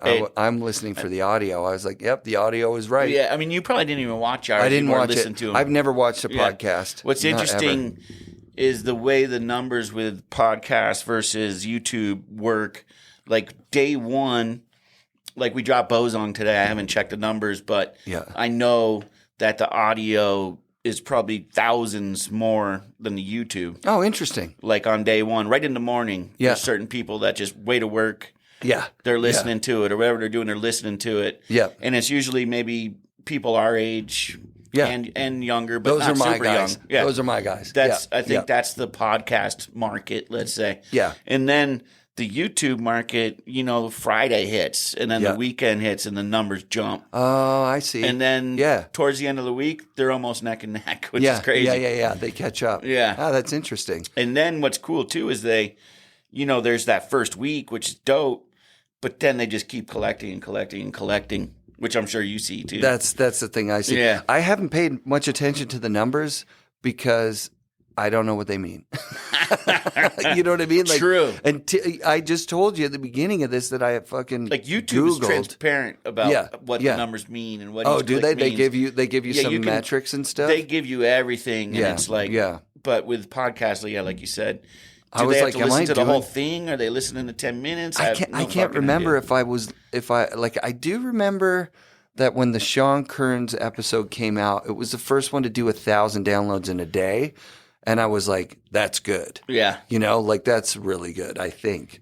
But then I didn't really watch the numbers, so I don't know if my numbers have gone down since you guys started. I'm sure they haven't. They've probably gone. I think there was a dip, maybe. I don't know. I can't say for sure. But why would someone just listen to ours and not another one? It doesn't make sense. Yeah, right. Doesn't make sense. I don't know, man. If you have a show you like or a guest you want to watch, you're going to watch it. That's what happens. Yeah. That's what happens. And actually, when I have guests on that are podcast listeners, they'll often be like, "Did I hear that on your show, or did I hear it on?" Yeah, because they watch them all. They consume it because they love snowboarding or they want to hear 100%. The guest. Yeah, and there's other ones out there. Airtime, like Jody's is really good. Jody's is awesome. I love Jody. He's been on my show a couple times. He does a good job with social media too. He's really pumping good with it out. Social media. Yeah, I don't know if he does that himself. Probably he does. Yeah. He does. And when I was talking to him about the intern, he's like, "I need to get one of those. I need to get one of those." Josh, tell your friends, man. Yeah, and then there's the Powell movement. And then also, one of the ones I like to mention is We Look Sideways. I love those guys. I haven't heard that yet. You know what? They're from England. And oh, really? Yeah, and they're I'm going to check that out. They're really, really good. So there's a lot of choices out there, like you obviously said. Mark Sullivan's as well. Oh, yeah, sorry. Of course. And Chad and Bjorn are doing stuff with Mark. Which is rad that, Mark got them involved. Yeah, Mark, he's probably into season 5 or 6 now, too. And he pumps out a lot of episodes. He pumps out a lot of episodes. Multi a week. And he's a different guy. A lot of people I talk to love his a lot. He's got a total different structure and different approach. And Yeah, they were doing Adless. They did Adless and then Patreon, right? I think that was their model at first. And now they've gone to ads. Yeah, I mean, it makes sense. I found ads to just be like more legitimate. You know what I mean? Like it just legitimized my thing. Like, there's people paying for first couple of years. I was paying to put it out. Yeah, of course, right? And then I did a fundraiser at the end of each year for myself. That's rad. I'm like, I got to buy new mics and you need equipment. And I raised enough money to get new equipment. And then once Steve L was on, I was like, I should raise money for because I pledged in my own life, like if I make $60,000 a year as a mailman, I want to make $6,000 a year that I give to charity, right? Like that's 10%. Really, that's dope. Right, but it's a lot of money. It's a lot of money. $6,000 is like, but then that's the same as the Mormon tithing here in Utah. yeah, that's where it came from. Is like kind of this old tithing deal, right? My parents tithed to the United Church when I was a kid, and I didn't really get it. But it never bummed me out that I couldn't get a bike because they gave money to the church. I kind of understood it, but I didn't understand it internally until Steve mentioned, like, dude, you raised $4,000 for Stoke last year. Count that as the money. Oh yeah. And I was like, oh shit, okay, I can do that. He's like, yeah, fuck, you can do that. And then on top of it, that really sparked underneath me. So he took away the imposter syndrome, and then also it sparked me to be like, I could raise more money for the show and take a little bit more and give and still give more. Yeah. Like the more I make, the more I'm giving. The more you're giving. Now I'm like, thinking, holy shit, like let's get some kids out on skateboards, snowboards, surfboards. The Indigenous Life Sports Academy is amazing. Spencer O'Brien was talking about there's like some getting Indigenous women outdoors. I want to support that stuff awesome. too. Like, that's how we change it. That's how we change our culture. Yeah. That's how we bring more people into the fold, is making it available, because now it's become, people hiking at 7 a.m. and tracking out the resort before the fucking lift spin, so man. sick. So let's take our kids and people out and do that. Sure, why not? That's really cool. Yeah. It really is the shortcut to happiness, is to give away stuff, not to get stuff. Unconditional giving, man, is just you come to learn that. Yeah. And you really got to just give and not look back, right? And there was a podcast I heard about. They were saying give till it hurts, and I was like, wow, it barely ever. Like, I don't even think $6,000 would hurt. You know what I mean? You know what I like more? is like Jeez. when you're at a 7-Eleven or somewhere, Yeah. you forgot your wallet. Yeah. And you got like $30 worth of stuff on the counter, and the dude behind you buys it. How nuts is that? Yeah, that's just like, Yeah. damn. And then you're like, all right, I got to do that. I got to do that. Next time somebody in front of me has that, and I'm going to do that. Pay it forward. That's what it is. And Pay it forward. That's the coolest thing. I did that one time in Mexico. Just it wasn't even much. Like they were like, shit, didn't get the smokes. It was like 2 a.m. Yeah. Oh man, didn't get the smokes. And then the guy's like, guy why a pack of not? smokes? And yeah, no, I'm short 50 cents or whatever. And I was just like, I gave them 20 pesos. It's nothing. Yeah. And they saw me the next night with my son at the bar. We weren't at the bar, at the restaurant, and they bought us dessert. They were like, that's that guy. That's the guy. That's the dude, man. It means so much Thanks, to people. buddy. Yeah. Oh, you got a kid? Fuck yeah. Keep going. Yeah, it means so much. It's so cool. I'm staying at an Airbnb right beside the ballpark. So I don't know if you're going to go like, ooh, that's kind of a gnarly spot. But there's a lot of people lurking. There's some gnarly spots in Salt Lake. Yeah, so I think that's probably one of, and maybe it's not the gnarliest, but there's a lot of people there right now. Yeah. That are camping out and lurking. Oh, you're like right where everyone's camping and stuff. 7-Eleven's right there. Okay, because they recently, the city like moved everybody. Okay, yeah, so there's some lingerers for sure. But I noticed at the Airbnb that there's a barbecue, and I was like, I'm going to fucking roast up some hot dogs for these dudes. Because, oh man, being next to a fucking ballpark all the time, those guys eating those fucking hot dogs. And what's a pack of hot dogs and buns? Just like all the time in the summer, just like a pack of hot dogs and buns. I could make 12 hot dogs in and these guys are gonna be stoked. I hope so. I mean, every once in a while, I'm not even going to say that. Yeah, they'll be stoked because it's authentic. I'm not trying to get something from them. Yeah, that's it's like anybody want a hot dog? Here you go. Yeah, There's like fucking 12 hot dogs here. You have no agenda. I'll sit and eat them with you if you're worried that I fucking poisoned the hot dogs or something. No, man. And I'm sure they're going to be stoked. Yeah. I thought about doing it yesterday because I kind of had a day to myself after I had Jeremy Jensen on the show, actually. Awesome. Which, interesting character, like... And very humble about what he's done in snow surfing. I think he's single-handedly brought attention to snow surfing with his talent. Like he's fucking good. Yeah, dude. He's insane. He's good, and you wouldn't even know that he was snow surfing if he didn't once in a while fall off. Yeah, exactly. Right. It looks like binding stuff. And he says he's holding mega footage. Oh, really? He's going to come out with something He's like, sick. that's some C footage shit. Nobody's even seen the A footage yet, right? Yeah. And so that was the first night I landed. And then yesterday was Jeremy Jones. And then I was like, you know what? I'm not going to hustle. Yeah. I've collected. Chill. You're Am I the last one? No, you're interview 13. Oh, so damn. You're the lucky one. Damn. Yeah, and I was like, Hey, you mind on if I this take trip. a quick bathroom break? Ah, fuck, of course, man. Yeah, I gotta go.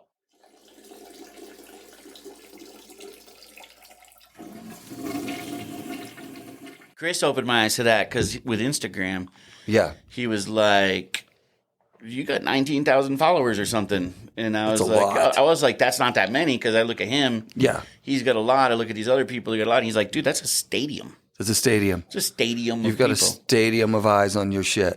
Which, when you think about it that way, you're just like, "Whoa, damn, dude, that's crazy." I mean, and that's just the today's life. It's you can have that reach. I mean, didn't we it's crazy. Start out kind of talking about that? About just like 50% of podcasts in the world have less than 100 downloads a week. Which is crazy to me. When I saw that, I was like, whoa, we're doing better than our first episode. yeah, exactly. Just because we all have this built-in, even just enough friends, I guess, in the snowboard world, right? Yeah, but when you think about what those podcasts are, it's some kid, it's people just like putting their life out there on a podcast, just like an Instagram page, or an Instagram handle, is what it comes down to. Yeah, but we were talking about the financials, and I don't know, man. Yeah, you guys like to do that. Let's talk about that. Like the cheddar biscuits. Cheddar thing. biscuits. Now you got somebody here asking you about the cheddar bisque. It's there is- uncomfortable, isn't it? Well, one rule about cheddar biscuits that we follow is you can't talk current bisque. Oh, that's really good. Because that's smart. If you're a pro snowboarder, that's like your active contract. Like, yeah. Now you're putting it out there. Yeah, and you can't. And people could know. Yeah. Let's say there's other people in the team. Yeah, you know? Like, yeah. You can't have them knowing that's big time. Your current bisque. Yeah. So that's really the only rule is like older bisque. Like old bisque, right? It can't be current just because that's supposed to be private. I've asked a couple of people whether they're comfortable with it, and they weren't enough that I was like, I don't really fucking care that much. But people from your guys' show have reached out to mine and been like, ask about the bisque, for Christ's sakes. That's what we want to know. Like, what was Devin making? But yeah, see, and why not? Why can't Devin talk about what he was making, you know? You know what? I think he just, yeah. And maybe, some people aren't comfortable. Yeah, some people are very private. Yeah. And that's them too, yeah. Yeah, totally. When we ask it, we put them on the spot and we don't let them dodge it. Which is good, man. Yeah, and we try to get it out of them. Really rich people, yeah, they don't tell you what they're making. Really rich. Yeah. Jamie Salter, though, he did. He's like, I guess really rich people brag, he wants you to know, right? He wants you to know. And that's all, I guess, his personality, right? Yeah. It's crazy to think that I was sitting in an office with somebody who's worth pulling that much cash. But it's also crazy to think that I, would be drawn into that gravity circle of like giving him a pass because he's rich. It's like, dude, no, he doesn't get a pass. He made a lot of money, fucking people over. Yeah. Straight up. On like other to their people's face. dreams. You're going to hear that in the season finale of this show. I can't wait. What happened with George Pappas is I've never heard the story. I'm very interested. That's so much fun. It's not fun. Yeah. It's one of those things like what you were talking about. Why you made your first episode the first episode is that there's some stuff in there that is engaging. Super engaging. And hearing it, gets you going. Just like holy shit. Yeah, and gets you on the story. I mean, that's journalism. Yeah, sure. Yeah, that was I probably shouldn't throw him under the bus, but our friend at Union, Johan, came up to me at the LBS and was like, if you say one more fucking thing about Jason Brown owning Capita, I'll beat the shit out of you. Like he just was like, dude, I love the show, but shut the fuck up about Jason Brown. Because that year, you get into pockets. What happens is you get into pockets. So TJ Snyder, Tyler Lepore. They're Capita guys. Yeah. They're all Capita guys. You're hearing the angles of the story. Yeah. Andrew Burns was talking about the Jason Brown days at Capita. And I lived there. Capita was started in Surrey, BC. I lived there. I saw what was going on. And I went to that first trade show and I saw how much input Jason Brown had into it, and he was a quirky, weird artist guy. I liked the guy.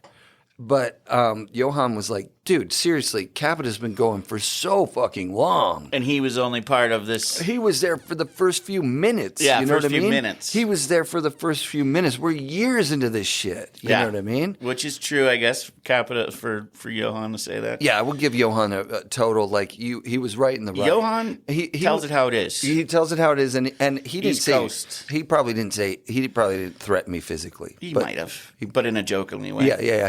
He was definitely like I was in the hot seat there for He's a second. like, enough's enough. Enough's enough of this Jason Brown talk. Come on, man. And so that probably, when people are a founder of a brand, though, it's a delicate scenario. Right, but is he? I've heard his story. I've heard what he's going to put out there, and basically, if he was only there for the first minute. Like you're saying, he did not build this 20-year brand. Like he didn't, did. but some of the shit that he did was groundbreaking. He had a Transworld ad. This is a teaser for the Jason Brown episode. He had a Transworld ad, a Transworld You've already done the interview. episode. We've talked about it. Okay. We just have to record it. It's laid out. It's laid out. It's meticulously laid out. Really? Yeah. It's going down. It's happening. Yeah. I love the guy. I found out so much about him through this story, and it was a big part of going to Burton as well. and talking with JG. And yeah, it was a super interesting dude with a really cool story. But he got Transworld wanted to interview him.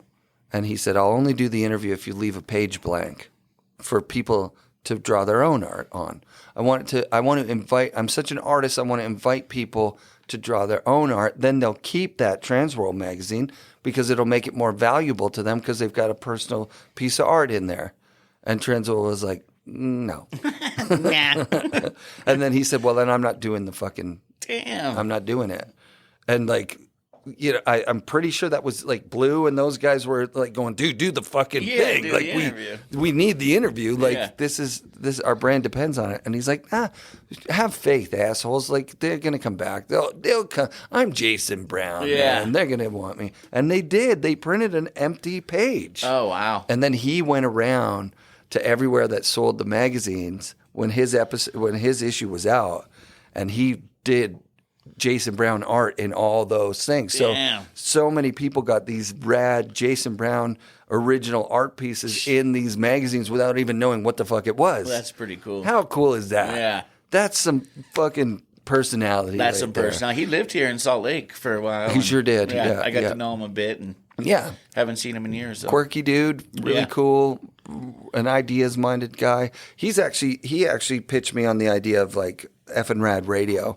And I'm going to try and have my buddy, he's the Nitro rep, Steve Hare up in Canada, host a show that's half an hour and just features music from videos and from artists who are snowboarders. Sick. So how cool will that be? There's a lot of musicians in the so snowboard many world. Yeah. Yeah. So like, and a lot of talent. I reached out to a bunch of people like Russell and Russell and Mikey. Mike are Rav. sick. Yeah, Rav. Yeah, There's so much. There's just so Kokar. many. Yeah. Yeah. And so, like, when you also add into it the videos, then you basically have a library that's huge, right? Yeah, and, huge library. And Steve has the personality for it. He's a bit of a DJ, and like, he's definitely a music nerd. That's sick. And he loves punk rock.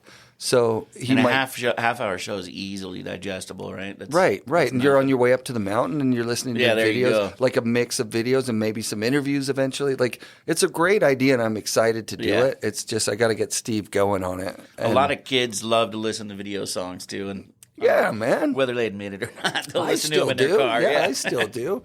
When a video song comes on, I'm like, you're stoked. Yeah. But I'm not that video guy like Jody Wachniak. That guy knows. Chris is the same way. Yeah. Well, you guys do a feature. We do name that video part. Name that video part, and I lose people every go one of them. Nuts. Yeah, people will have the answer submitted like the second our thing's posted. They go right to it, and Yeah. Is there win. prizes? There's some. you get like a sticker pack. Which is Which is cool. It's not nothing. Yeah, it's not nothing. Yeah, and you get to be the guy that won. The guy that won Is it. there a guy who wins every time? Is there like? No, that's mixed up. That's rad. Yeah, because it's not that easy, you know. No, God, no. There's a lot of movies out there. I rarely get. I never get the name that video part, but I usually get the guest one.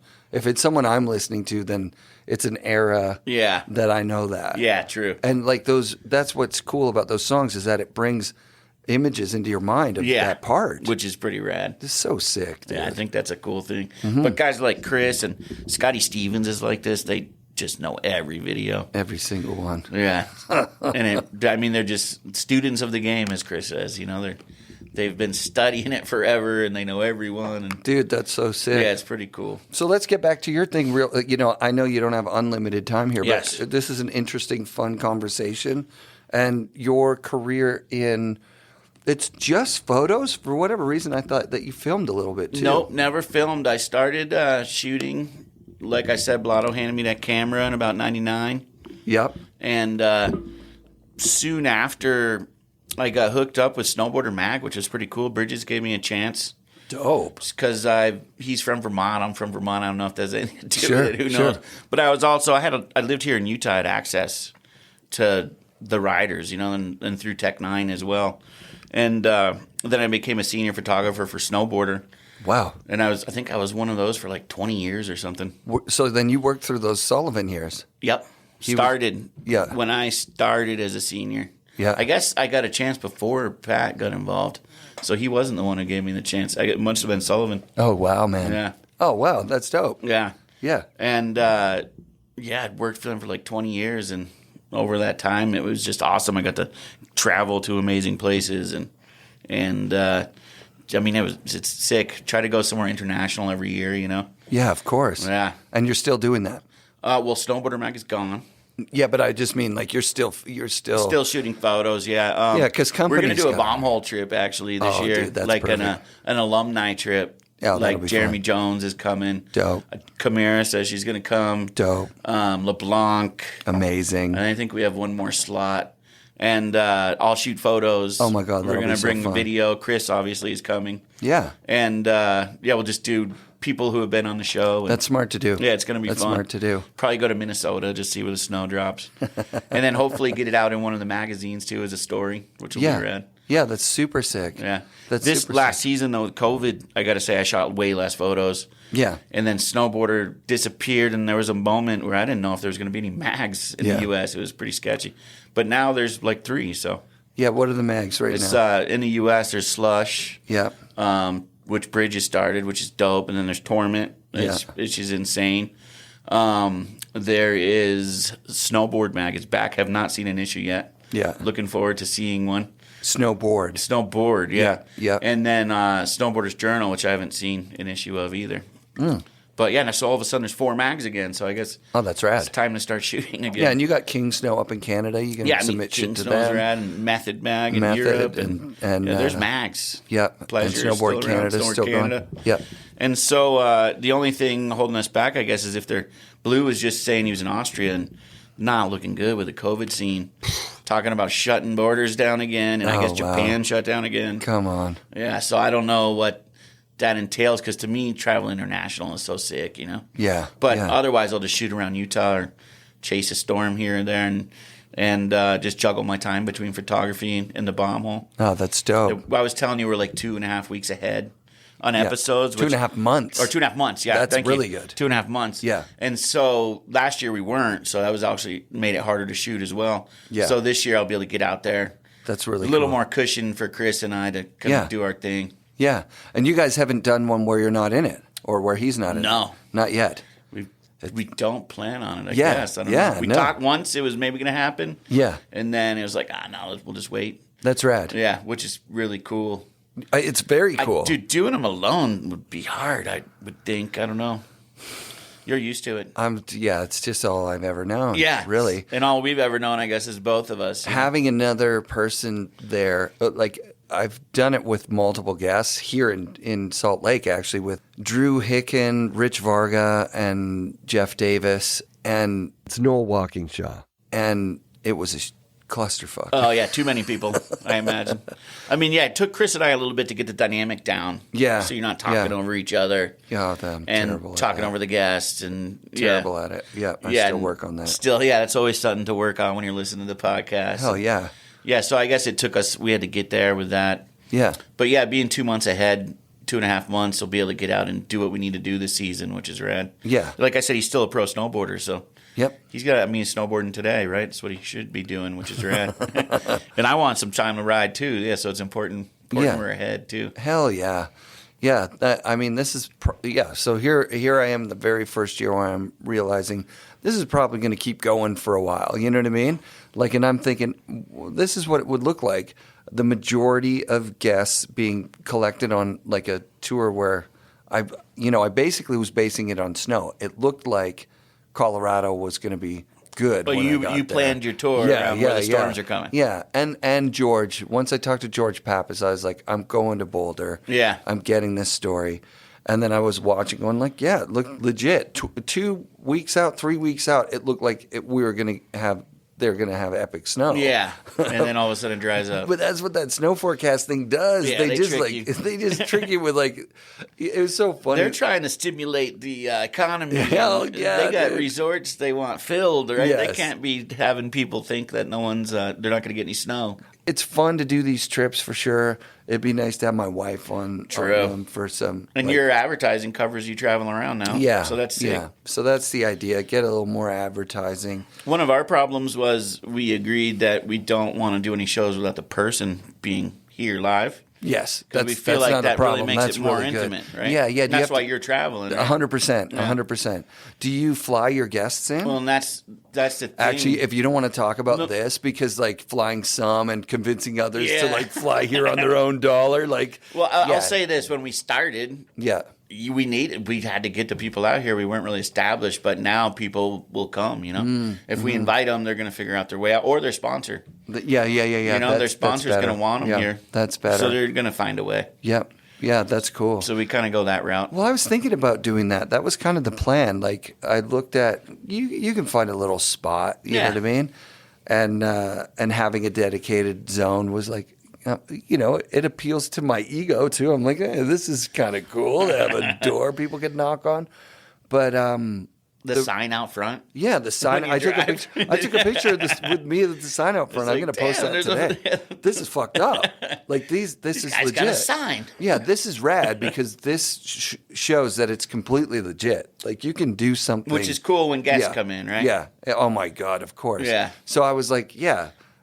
Going to Whistler, you have to go through Vancouver. If I had a spot and start talking, I think once I'm talking to more current people, that makes sense. But I do like to travel too because then I get to fucking... That's pretty cool though how you step into their lives, check out their zone. For a minute. Yeah. For a minute. It's just like I'm in your life for a minute and that's the thing is I'm a fan of who you are and I know... And I want to be in your life for a sec. Yeah, just for a sec. Which is cool. I've come out of it with a lot of friends, like a lot of people that I consider friends. Maybe I don't consider me friends. I don't know. No, it's cool. It is. Yeah. It has been. I think that's a really cool thing. Yeah, that started early because Ken Achenbach, I cut it out of the show because I was like embarrassed about it. He's like, hey, I didn't think I would meet a new friend today. You know what I mean? I was like, I just interviewed you. It's not, I know your story now. That's cool. Well, it doesn't mean a friendship, but he's been a great friend the whole way through. Yeah, that's really cool. Yeah, he said some really sweet stuff like that, He's just said really cool shit. Really? It's really, really nice. Yeah, so is Kearns. It's a bit of an ego boost to do it for sure. It's got to be fun having fans. Like today, a guy comes in here like, hey, I'm a Patreon guy and I'm flying back to Alaska. That's dope, man. It's dope, yeah. And they stop by a bunch, which is cool. Really? Yeah. What's rad, too, is I go up to the resort, too, and people are yelling at me from the lift and... I got to get that shirt with your face on it. I'm into that. That's a new item that's coming. It's actually a camo sweatshirt, and that's just like one of the test runs. Yeah, well, that's the one that I picked, man. I'm into it. That's rad. And you and I have these beards. They're recognizable. Where Chris is on the mountain, his like face is covered. He's got the face mask. Yeah, like every other rider. So I'm a little more recognizable than him. So it's pretty crazy. See, here I am talking being to like everybody, being like kind of like shy about it. Because people do that and have for a while. Like the first time it happened at Mount Baker, I was like blown away. Yeah, like oh shit, somebody from down here recognizes my voice in the lift ticket line. That's fucked up. Yeah, that's sick. But like I do want to talk about it because those people are the best. Yes, those people are amazing, and I don't want to. If he knows your voice, he's listening to you every week. Right. So like, cool. I want to thank those guys publicly. Yeah. Like, dude, you guys are the reason that I'm doing this. 100%. And that's our whole thing with the bomb hole is like community. Yeah, that's like that's what it's about. That's like why we started it. Yeah. Bring people together, and so everybody, I want to say what's up to all of them, and we've thrown skiers on the show, and so now even skiers say what's up to me at the resort, which is rad. Yeah, that's awesome. Which is sick, and they're like, "You guys have the best ski podcast out there." We've only done 2 episodes of skiers. Well, that's a lack of that right there, right now. You're saying like if there's some skier that has to listen to a snowboard podcast to fucking or you guys are going to be ski, snow, skate, all the whole 9 yards. That's fun for me because then I can be like. Well, I'm one of the top snowboard only podcasts. Yeah, well, we've had some skaters, some skiers. Yeah. We're down to mix it up. Influencers. I remember the girl. What's the girl that was? She's a snowboarder for sure, but she's like an Instagram craziness. Oh, Jib Girl. Yeah, I mean, she's a sick skateboarder and snowboarder. Yeah, she's all 3. But yeah, she's definitely on social media. She's got her game. She's got her game running tight. She kills it on there. Yeah, totally. So that's like, I mean, that new media stuff. I've already said. Intern Josh has to do that shit. I don't know about that stuff. We got our guy Rigo, and he kills it too. Yeah, And just knows the ins and outs and studies it. And Jamie Salter, when we went through his offices, 80 people full time. really, Yeah, 3 shifts.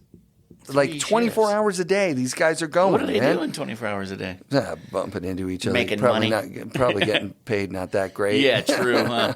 Just sitting in he front of like the owns screen. Michael Jackson's estate, not estate, but the rights to his songs. What or does he something, got? or- No, he owns Michael Jordan. Michael Jordan. And Shaq. Okay. And Marilyn Monroe. All right. And Bob Marley. Damn, Like, Marley. yeah, like all that shit. He just buys up Marley. But he also owns J.C. Penney. He owns Forever 21, Juicy Couture, Really? Reebok, Volcom. Yeah, Volcom. Which Volcom's come on as a sponsor for you guys now Yes. too. Hey, that's sick. Which is rad. You're getting that Jamie Zolter money, baby. Didn't think of it that way. When it's cool to see brands like that start to understand Yes. what we can do, I guess, in podcasting. right? Hell yeah.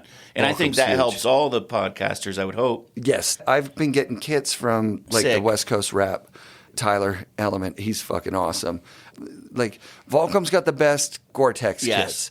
they're Like killer. their kits are so good. And he was like, "Yeah, pick whatever you want." That's sick. And you don't even have to shout us out on the show. Like we just want to support what you're doing.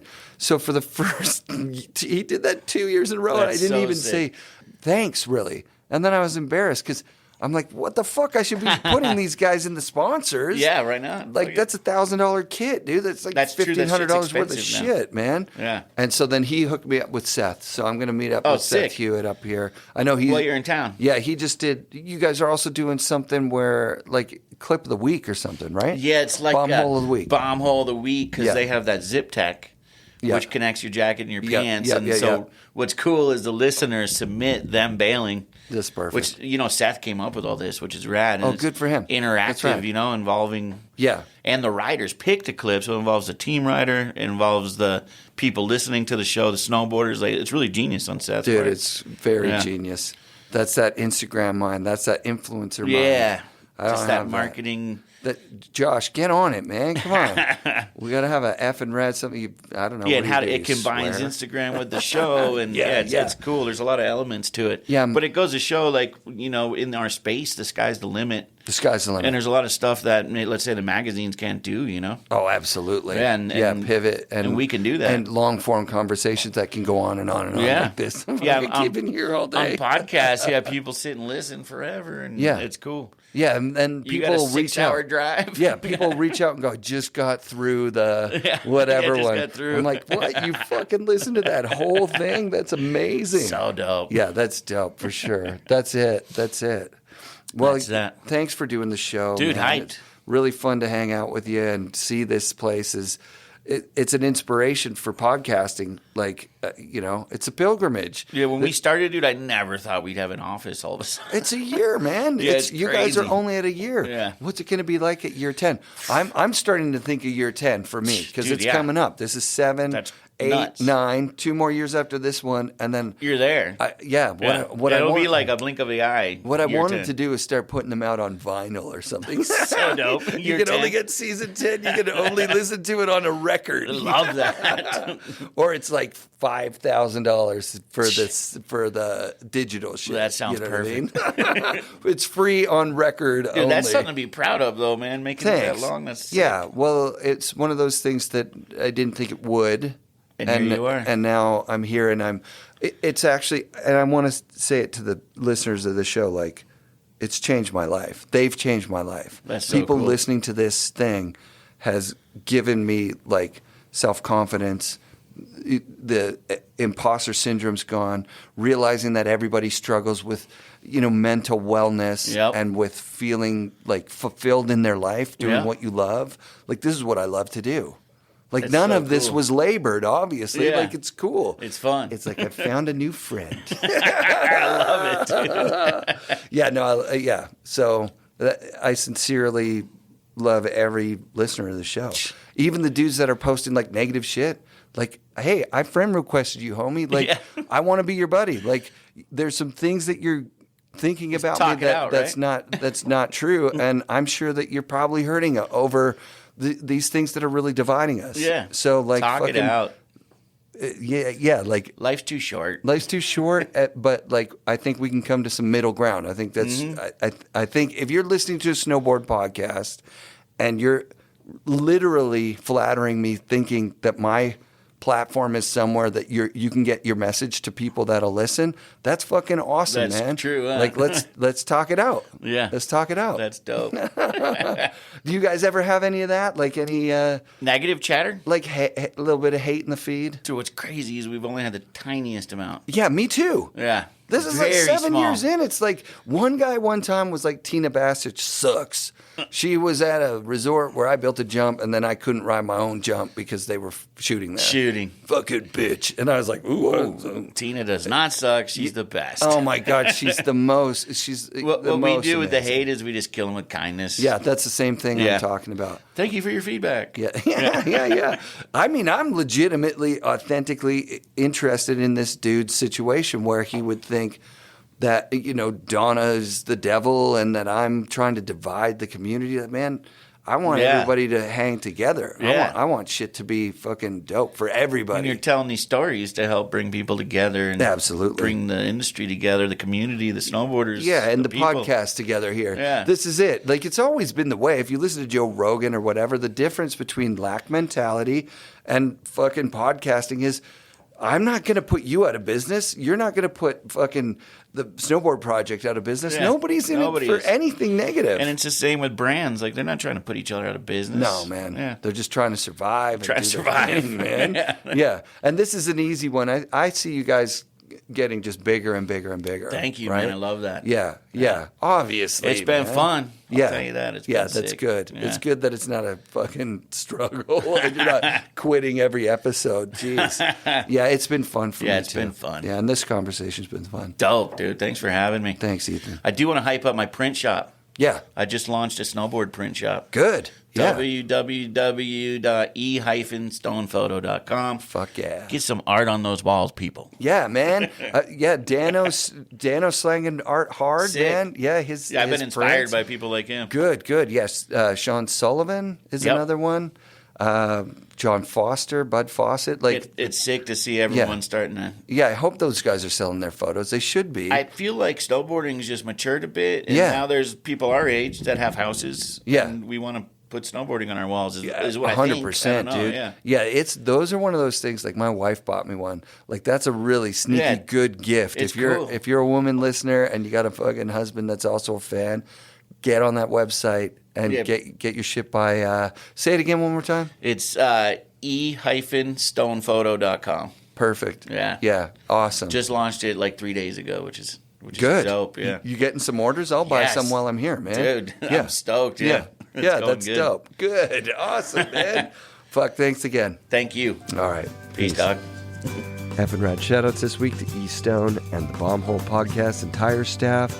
Thanks for hosting me at your space. That was a lot of fun. Remember to go to eStonePhoto.com and spice up your space with a print to support a rad snowboard photographer. Special thanks to Artie from the boardroom for keeping me on my toes at the Baked Salmon 5 this year. Try as I may, I could not beat Artie.